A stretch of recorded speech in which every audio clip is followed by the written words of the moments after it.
Hello everyone, welcome back to this channel easy way of learning English. ये video beginners के लिए बहुत important होने वाली है, स्पेशली उन लोगों के लिए जिन्हें रीडिंग नहीं आती या फिर रीडिंग तो आती है लेकिन इंग्लिश समझ नहीं पाते। तो ये वीडियो बहुत नॉलेजेबल होगी क्योंकि इसमें हम एक एक वर्ड की हिंदी मीनिंग के साथ स्टोरी पढ़ेंगे और साथ साथ टेंसेस भी सीखते जाएंगे। और ये जो मेथड है वो बहुत इफ़ेक्टिव होता है क्योंकि इससे कुछ ही दिनों में हम इंग्लिश रीडिंग के साथ साथ इंग्लिश समझना भी सीख जाएंगे। तो चलिए शुरू करते हैं, बने रहिए वीडियो के एंड तक। आज हम एक छोटी सी स्टोरी पढ़ने वाले हैं और इस स्टोरी का टाइटल है the proud Stag. Proud means होता है घमंडी और स्टैग मीन्स होता है बारहसिंगा। तो ये एक घमंडी बारहसिंगा की कहानी है जिसे अपनी सींगों पर बहुत घमंड होता है। Once in the beautiful forest of Andhra Pradesh lived a stag. He had a lovely pair of horns. Once means एक बार. In the beautiful forest of Andhra Pradesh. Andhra Pradesh के खूबसूरत जंगल में. Beautiful means सुंदर या खूबसूरत. फॉरेस्ट मीन्स जंगल. एक बार आंध्र प्रदेश के खूबसूरत जंगल में lived a stag. एक बारहसिंगा रहता था.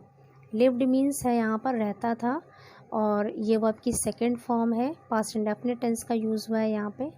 और इसका जो रूट वर्ड है, लिव्ड का रूट वर्ड लिव होता है, LIVE, और इसका मतलब होता है रहना। He had a lovely pair of horns. He had means उसके पास था, लवली मीन्स सुंदर, पेयर ऑफ हॉर्न्स मतलब सींगों की जोड़ी। उसके पास सुंदर सींगों की जोड़ी थी, मतलब उसके पास दो सुंदर सींगें थी। He was very proud of his horns. He used to admire his horns in the reflection of a pond, but he was ashamed of his thin, ugly legs. One day, when the stag was drinking water at the pond, he was very proud. उसे बहुत घमंड था. Of his horns, अपनी सींगों का. He used to admire. Admire means होता है तारीफ करना, और used to admire का मतलब है तारीफ किया करता था. He used to admire his horns. वो अपनी सींगों की तारीफ किया करता था. In the reflection of a pond. Reflection means होता है अक्स या प्रतिबिंब. Pond means तालाब. तालाब के अक्स में, मतलब वो तालाब के अक्स में अपने सींगों की तारीफ किया करता था. But he was ashamed. But means लेकिन, ashamed means शर्मिंदा. Was means था, but he was ashamed लेकिन वो शर्मिंदा था. Of his thin ugly legs. Thin means होता है पतला, ugly means भद्दा, legs means टांगे. अपनी पतली भद्दी टांगों पर शर्मिंदा था. One day एक दिन, when जब, यहाँ पे when का मतलब है जब, the stag was drinking water. एक दिन जब बारहसिंगा पानी पी रहा था. ड्रिंक मीन्स होता है पीना, वॉज ड्रिंकिंग का मतलब है पी रहा था, ये पास्ट कॉन्टिन्यूअस टेंस है. एट द पॉन्ड, तालाब में. एक दिन जब बारहसिंगा तालाब में पानी पी रहा था. He heard a few dogs barking. He knew the hunters were around. He runs for his life. Let me hide somewhere. In his fright, the stag stumbled, and his horns got entangled in some dry branches. He heard means उसने सुना. Heard second form है verb की और इसका root word होता है hear, HEAR, hear. इसका मतलब होता है सुनना. He heard a few dogs. A few means कुछ, dogs means कुत्ते, barking means भौंकते हुए. उसने कुछ कुत्तों को भौंकते हुए सुना. He knew, वो जानता था. न्यू यहाँ पे सेकेंड फॉर्म है वर्ब की, पास्ट इंडेफिनिट टेंस है. न्यू का रूट वर्ड होता है नो, KNOW. नो मीन्स जानना. ही न्यू, वो जानता था. The hunters were around. Hunters means शिकारी और अराउंड मीन्स होता है आसपास. वो जानता था कि शिकारी आसपास हैं. He runs for his life. Run for life का मतलब होता है जान बचाकर भागना. He runs for his life, वो जान बचाकर भागता है. Let me hide somewhere. ज़रा मैं कहीं छिप जाऊं. हाइड मीन्स है यहाँ पर छिपना और समवेयर मीन्स कहीं. तो स्टैग कह रहा है ज़रा मैं कहीं छिप जाऊं. इन हिज फ्राइट, उसके डर में. फ्राइट मीन्स होता है डर. The Stag stumbled, stumble means होता है लड़खड़ाना, यहाँ पे सेकंड फॉर्म दिया गया है वर्ब का, इसका मतलब है लड़खड़ा गया, बारहसिंगा लड़खड़ा गया। And his horns got entangled, और उसकी सींगें, गॉट एंटेंगल्ड मीन्स उलझ गईं, in some dry branches, some means कुछ, ड्राई मीन्स सूखा और ब्रांचेस मीन्स शाखाएं।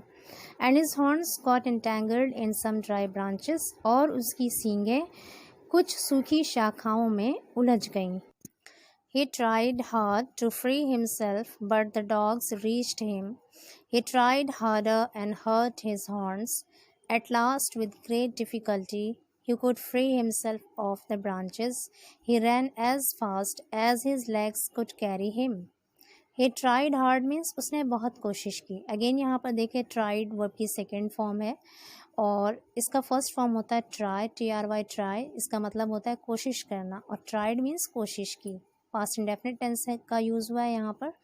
ही ट्राइड हार्ड, उसने बहुत कोशिश की। टू फ्री मीन्स आज़ाद करना या मुक्त करना, हिमसेल्फ मीन्स खुद को आज़ाद करने की उसने बहुत कोशिश की, बट लेकिन द डॉग्स रीच्ड हिम, कुत्ते उसके पास पहुँच गए। यहाँ पर रीच्ड वर्ब की सेकेंड फॉर्म है और इसका फर्स्ट फॉर्म होता है रीच, REACH रीच, इसका मतलब होता है पहुँचना। But the dogs reached him, लेकिन कुत्ते उसके पास पहुंच गए। ही ट्राइड हार्डर, उसने और ज़्यादा कोशिश की।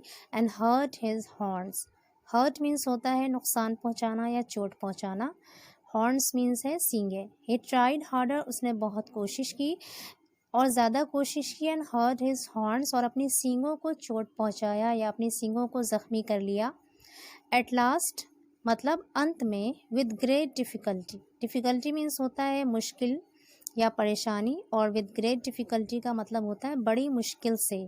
He could free himself of the branches, could यहाँ पर कैन का पास्ट है, कैन का मतलब होता है सकता है, सकती है, सकते हैं, प्रेजेंट में यूज़ होता है, और कुड उसका पास्ट है, इसका मतलब होता है सका। ही कुड फ्री हिमसेल्फ, वो अपने आप को मुक्त कर सका, ऑफ द ब्रांचेस, शाखाओं से। ही रैन, वो दौड़ा। अगेन यहाँ पर देखिए रैन वर्ब का सेकंड फॉर्म है और इसका फर्स्ट फॉर्म होता है रन, RUN, रन मीन्स दौड़ना और रैन मीन्स दौड़ा। ही रैन, वो दौड़ा, एज फास्ट, इतनी तेज, एज जितना की, एज फास्ट एज का मतलब है इतनी तेज जितना की, हिज लेग्स, उसकी टांगे, कुड कैरी हिम, यहाँ पर कैरी का मतलब है उठाना, जितनी तेज़ की उसकी टांगे उसे उठा सकती थी, मतलब वो इतनी तेज़ दौड़ा जितनी की उसकी टांगे उसे उठा सकती थी। आई होप कि ये स्टोरी आपको इंटरेस्टिंग लगी होगी और इस वीडियो से आपने बहुत कुछ सीखा भी होगा। Thanks for watching.